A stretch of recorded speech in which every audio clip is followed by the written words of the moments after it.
Let's be clear about something right from the start. This isn't some far-off sci-fi story. We're actually looking back to a single moment in 2026 that just completely rewrote the rules for our digital world. Forever.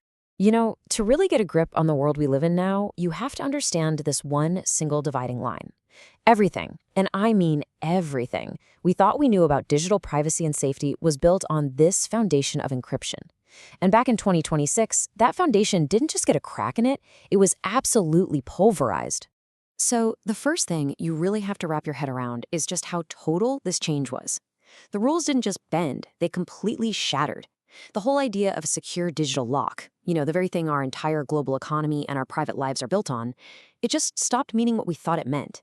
Seriously, think about it for a second. That password for your bank account, the encryption that's supposed to protect your private messages, what about the security keys guarding massive corporate secrets or even government databases? Almost overnight, all of them became as useless as a screen door on a submarine. And this wasn't some bug in one system, oh no. This was a fundamental flaw in the math itself. So what on earth caused this seismic shift?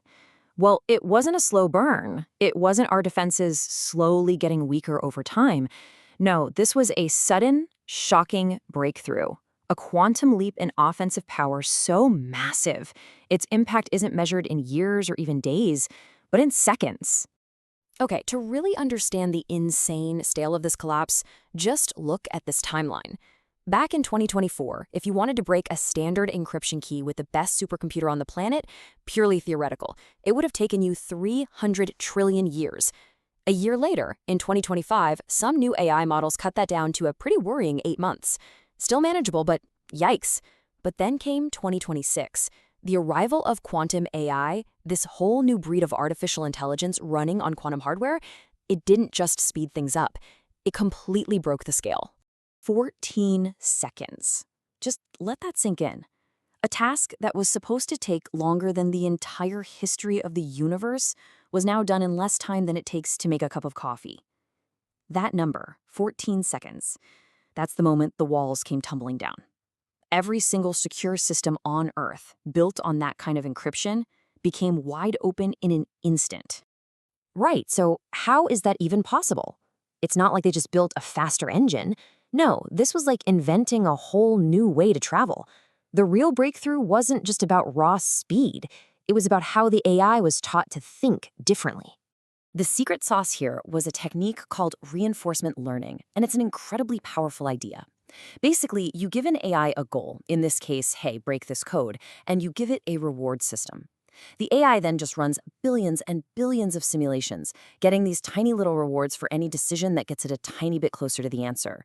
It literally teaches itself how to be the perfect, unstoppable code breaker. But here's where it gets really clever. This wasn't just about throwing a ton of computing power at the problem. That was the old way of doing things. Instead, this quantum AI, using that reinforcement learning, started to see things that human mathematicians had totally missed for decades. It was picking up on these ghost-like structures, these faint, almost invisible patterns hidden deep inside the code. And that right there, that's the core vulnerability.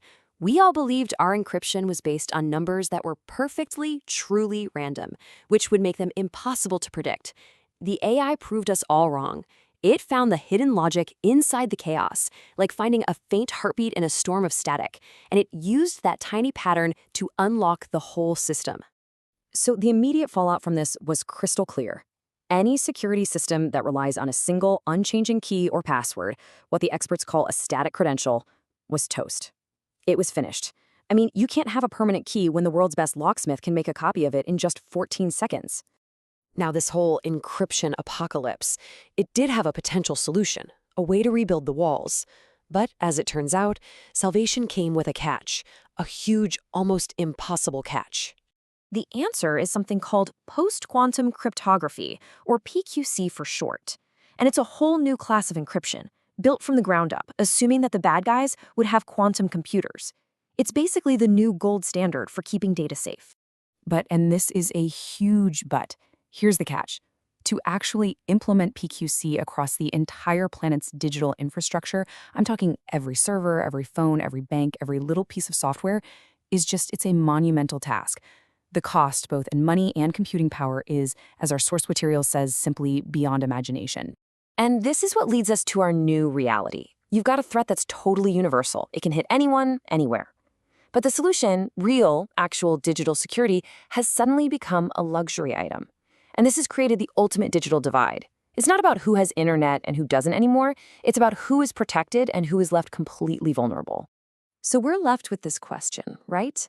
In a world where 100% absolute digital safety is available, but only for those who can afford it, the giant corporations, the wealthy nations, what happens to everybody else? What happens to the small businesses, the developing countries, the billions of individuals out there? Who gets left behind in this brand new, unsecured world?